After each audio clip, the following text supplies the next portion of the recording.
नीतीश चाचा के कोई समझावा कि जाके बतावा कि कैसन बिहार भइल बा। बड़का डिग्री रखाइल बा फाइल, बजियरा लजाइल कि मनवा लाचार भइल बा। कोई गुजरात बम्बे करेला मजूरी, कौड़ी के भाव कोई करे जी हजूरी। केहू घूमे हाथ छूछे, कोई नाही पूछे, ई जिंदगी बेकार भइल बा। ढील भइल कुरुता पैजामा भइल चुस्त, झूठे कबले चलैबा दारू बंदी के रूल। मांगब रोजगार तोहर मुँह जाई फूल, चंचल रह बेरोजगार शिक्षा जाय अब तू भूल। झूठे कबले देखैबा दारू बंदी के रूल। 19 लाख युवाओं को रोजगार मिलेगा। युवा रोजगार के लिए दर दर नहीं भटकेंगे। बिहार विधानसभा चुनाव का वो वादा आपको बेशक याद होगा।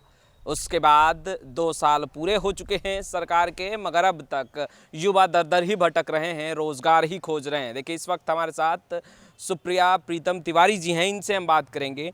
आप भी एक यूथ हैं, कैसे देख रही हैं 19 लाख रोजगार को? जी, रोजगार के बारे में तो सबको पता है कि कितना रोजगार ये दे चुके हैं, लेकिन ये अभी शिक्षा मंत्री जी, मुख्यमंत्री जी, ये धन्यवाद के पात्र हैं। क्योंकि बिहार के इतिहास में इन्होंने पहली बार ये करके दिखाया है कि इन्होंने 25 को नियुक्ति पत्र का डेट दिया शिक्षकों का, लेकिन इन्होंने फिर 23 को कर दिया, 2 दिन पहले कर दिया। तो खुशियाँ तो है कहीं ना कहीं। मैं चयनित नहीं हूँ, मैं अचयनित हूँ, लेकिन उन सारे अभ्यर्थियों के लिए मैं बहुत खुश हूँ। और मैं इनसे यही उम्मीद करूँगी कि जल्द से जल्द ये 7वां चरण का वैकेंसी पूरा करें, क्योंकि हम लोग भी की प्रक्रियाएं चल रही हैं। दीपावली और होली की मिठाइयाँ तो अब आप लोग शायद भूल गई हैं, मुंह मीठा नहीं कर पाई होंगी। जी सर, सुन तो रहे हैं कि मुंह मीठा कराने के लिए शिक्षा मंत्री जी बहुत खुश हैं। उनने कहा कि हाँ, हम मिठाई भी खाएंगे। तो ये तो इनकी प्रक्रिया तब पूरी होगी जब हम लोग भी स्कूल में जाएंगे। 7वां चरण का ये वैकेंसी पूरा करें, तब तो ये प्रक्रिया पूरी होगी। अभी 42,000 कुछ यानी 43,000 के समथिंग चयन किया है इन्होंने, जिनको नियुक्ति पत्र इन्हें 23 तारीख को दे देना है। तो इसके लिए मैं इनको धन्यवाद करना चाहूँगी। बाकी मैं तो बेरोजगार हूँ, और बेरोजगारी पे मैं लिखती हूँ और बेरोजगारी पे गाती हूँ। अन्य मुद्दों पर भी मैं लिखती हूँ और गाती हूँ। तो अब आप कलाकार भी हैं, एक आप स्वर भी आपका अच्छा है, लिखती भी आप बहुत अच्छा हैं। तो सरकार को अपने इस कला, इस गुण के माध्यम से जगाने की कोशिश करेंगे?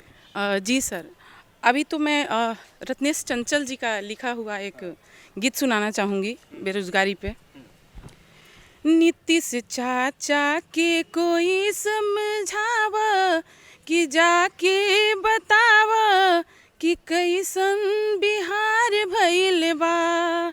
सुशासन बाबू के कोई समझावा कि जाके बतावा कि कैसन बिहार भइल बा।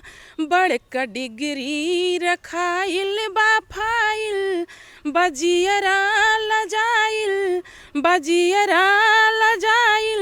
कि मनवा लाचार भइल बा। नीतीश चाचा के कोई समझावा कि जाके बतावा कि कैसन बिहार भइल बा। कोई गुजरात बम्बे करेला मजूरी, कोई गुजरात बम्बे करेला मजूरी, देखिए, जो जिक्र हो रहा है इस पूरे संगीत में, वो शायद प्लान का हो रहा है, क्योंकि युवा जो हैं अब बिहार छोड़कर दिल्ली, मुंबई, गुजरात के लिए रोज़गार ढूंढने जा रहे हैं। सुप्रिया तिवारी जी को इस पूरे संगीत को एक बार फिर से पूरा करने का मौका। कोई गुजरात बम्बे करेला मजूरी, कौड़ी के भाव कोई करे जी हजूरी। के केहू घूमे हाथ छूछे, कोई नाही पूछे, ई जिंदगी बेकार भइल बा। नीतीश चाचा के कोई समझावा कि जाके बतावा कि कैसन बिहार भइल बा। कई बरस से बहाली बलट कर, सुशासन के राज देखी सांस बाड़े अटकल। धीरे धीरे उम्र लागल ढले कि दाल नाही गले, कि बबुआ बेरोजगार भइल बा। नीतीश चाचा के कोई समझावा कि जाके बतावा, कि जाके बतावा कि कैसन बिहार भइल बा। धन्यवाद। सुप्रिया तिवारी जी, आप इस पूरे संगीत में नीतीश चाचा के कोई समझाई कह रही हैं और मुख्यमंत्री नीतीश कुमार लोगों को समझा रहे हैं, समाज सुधार अभियान चला रहे हैं, लोगों को जागरूक कर रहे हैं शराबबंदी को लेकर के। आपको नहीं लगता कि ये पहल जो है वो मुख्यमंत्री नीतीश कुमार की अच्छी है? शराबबंदी को सबसे पहले बताइए कैसे देख रही हैं? सर, उनकी पहल तो अच्छी है, लेकिन शराब बंद कहाँ है? शराब तो गली गली में मिल रहा है। मैं एक दिन आ रही थी अपने गांव के रास्ते से, तो मैंने देखा 2-3 लड़के बाइक से आ रहे थे और आराम से बोतल लिया है उन लोगों ने, और आराम से बोतल खोल के ऐसे नचाते हुए आ रहे हैं। तो कहाँ से ये आ रहा है? आखिर कहाँ से आ रहा है? शराबबंदी तो लागू हुआ है, लेकिन इसका पालन भी तो होना चाहिए। इसका पालन नहीं हो रहा है। अच्छा, पालन नहीं हो रहा है, जी, सफल नहीं है। तो इस पे भी मैंने एक गीत लिखा है। हमारे दर्शकों को थोड़ा सुनाया जाए। देखिए, शराबबंदी को लेकर जिस तरीके से बिहार सरकार सवालों के घेरे में है और अब तो कई सवाल उठ रहे हैं साफ साफ लफ्जों में, तमाम विपक्षी खेमा, और कहीं ना कहीं बिहार की जनता भी ये कहने लगी है कि बिहार में शराबबंदी असफल है। ढील भइल कुरुता पैजामा भइल चुस्त, झूठे कब ले चलैब दारू बंदी के रूल। झूठे कब ले चलैब दारू बंदी के रूल। गली गली घूम घूम दारू बिचाता, बेचे वाला 4 गुना कमाता।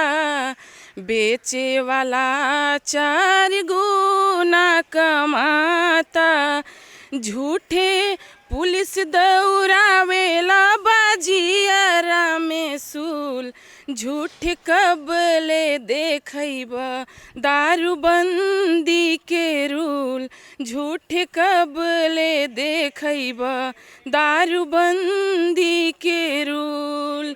अजबे गजबे रोज सुनाला कहानी, करी है मास्टर साहेब दारू के निगरानी।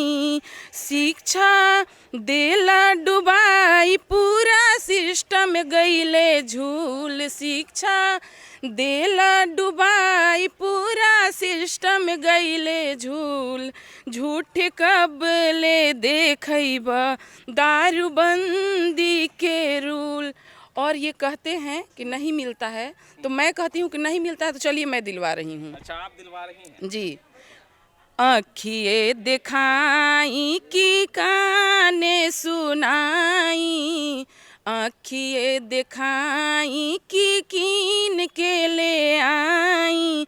कहदा नौकरी के आस छोड़ के करी सप्लाई। प्रीतम मांगब रोजगार तो हर मुँह जाई फूल। चंचल रह बेरोजगार शिक्षा जाय अब तू भूल। झूठे कब ले देखैब दारू बंदी के रूल। झूठे कब ले देखैब दारू बंदी के रूल। धन्यवाद। आपने सुना सुप्रिया प्रीतम तिवारी को साफ तौर पर शराबबंदी और रोजगार के मुद्दे पर गीत के माध्यम से सरकार को जगाने की कोशिश कर रही थी। खैर, लाइव सिटीज़ के साथ बने रहें। कैमरा पर्सन गुड्डू के साथ मैं वसीम, लाइव सिटीज़ पटना।